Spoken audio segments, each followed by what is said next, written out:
आपको भी कभी ऐसा लगता है कि इन सारे रिलेशनशिप्स के बीच में आप खुद को ही नहीं पहचान पा रहे हो? जैसे पहले आपके पास बहुत सारे ऑप्शंस थे, आपकी पसंद थी, नापसंद थी और आपके सपने थे।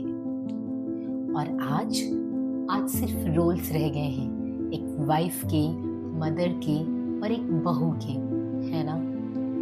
अगर आपको लगता है कि मैं हूँ पर मैं नहीं हूँ, तो ये वीडियो आपके लिए है। हाय, आई एम कोच अमिता अनु और मैं विमेन के साथ काम करती हूँ। वो विमेन जो स्ट्रॉन्ग है, रिस्पॉन्सिबल है, बट रिलेशनशिप्स के बीच में उन्होंने धीरे धीरे खुद को ही कहीं खो दिया है। सबसे पहले एक इम्पॉर्टेंट बात कि ये आपकी कोई गलती नहीं है। आज हम बात करेंगे कि आप कब, कैसे और क्यों खुद को लूज करती हैं, और वो चीज़ जो अक्सर आप नोटिस ही नहीं करती।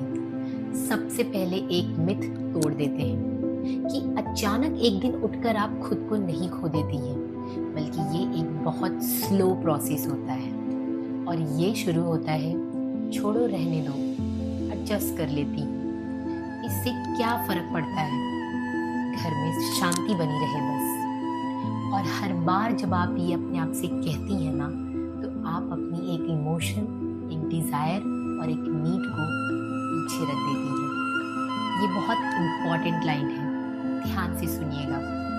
आप खुद को इसलिए नहीं खो देती कि आप ज़्यादा प्यार करती हैं, बल्कि आप खुद को इसलिए खो देती हैं क्योंकि आपने अपने आप से प्यार करना कभी सीखा ही नहीं। ज़्यादातर विमेन को बचपन से ही सिखाया जाता है, अच्छी लड़कियां एडजस्ट करती हैं, ज़्यादा नहीं बोलती और दूसरों की नीड्स को पहले रखती हैं। तो रिलेशनशिप में जाकर आप नेचुरली गिवर मोड में आ जाती हैं और धीरे धीरे आप सुनने वाली बन जाती हैं, समझने वाली बन जाती हैं, संभालने वाली बन जाती हैं, पर महसूस करने वाली वो कहीं पीछे ही रह जाती है।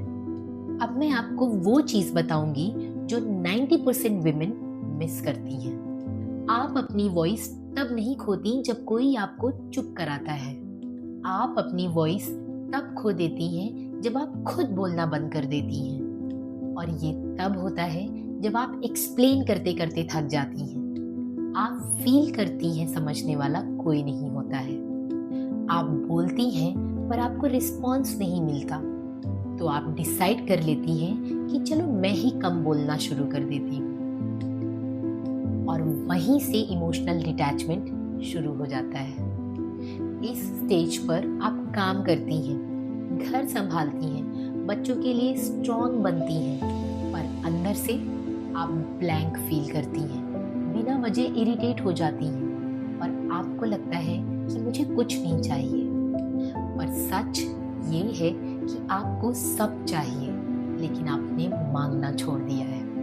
अब मैं आपको एक सवाल देना चाहती हूँ, जिसका जवाब आपको मुझे नहीं देना है, अपने आप को देना है। आखिरी बार कब आपने अपनी ट्रू फीलिंग्स, अपनी सच्ची फीलिंग्स अपने किसी अपने के साथ रखी थी? बहुत सारी विमेन यहीं से गलत डायरेक्शन में चली जाती है। सेल्फ को पाना मतलब रिलेशनशिप को तोड़ना नहीं होता। सेल्फ को पाना मतलब अपने अंदर वापस आना होता है। ये एक जर्नी है, इमोशनल अवेयरनेस की, बाउंड्रीज की, सबकॉन्शियस पैटर्न्स को समझने की और उसे रीवायर करने की। लेकिन सबसे पहले अपने इमोशंस को गलत समझना बंद करना होगा। अगर आप ये वीडियो देख रही हैं और आपको लग रहा है कि ये मेरी ही स्टोरी है, तो फर्स्ट स्टेप ये नहीं है कि आप कुछ चेंज करें। फर्स्ट स्टेप बिना जज किए नोटिस करना है। नोटिस करिए कि मैं कब चुप हो जाती हूँ, मैं कब अपनी नीड को अनदेखा कर देती हूँ या सप्रेस कर देती हूँ, मैं कब अपने आप से डिस्कनेक्ट हो जाती हूँ। अवेयरनेस से ही हीलिंग शुरू होती है। अगर इस वीडियो का कोई भी हिस्सा आपको थोड़ा ज़्यादा पर्सनल लगा हो, या आपको लगा हो कि मैं इमोशनली स्टक हूँ या ओवरवेल्म्ड फील कर रही हूँ, तो एक बात याद रखिएगा, आपको सब कुछ एक्सप्लेन करने की ज़रूरत नहीं होती। मैं एक 1-to-1 emotional clarity session offer करती हूँ, जहाँ हम शोर नहीं बल्कि रूट पे काम करते हैं। अगर आपको लगता है कि ये आपके लिए हो सकता है, तो मुझे बस एक सिंपल मैसेज भेजिए क्लैरिटी मेरे फेसबुक या इंस्टाग्राम पे। आपको उससे रिलेटेड सारी डिटेल्स डिस्क्रिप्शन में मिल जाएंगी। और हाँ, ये स्पेस उन लोगों के लिए है जो खुद को वापस पाना चाहते हैं, खुद को प्रूव नहीं करना चाहते।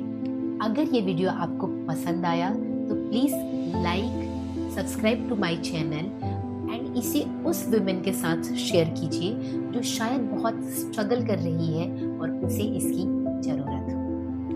मैं यही हूँ, आप अकेले नहीं हो। Thank you so much for watching.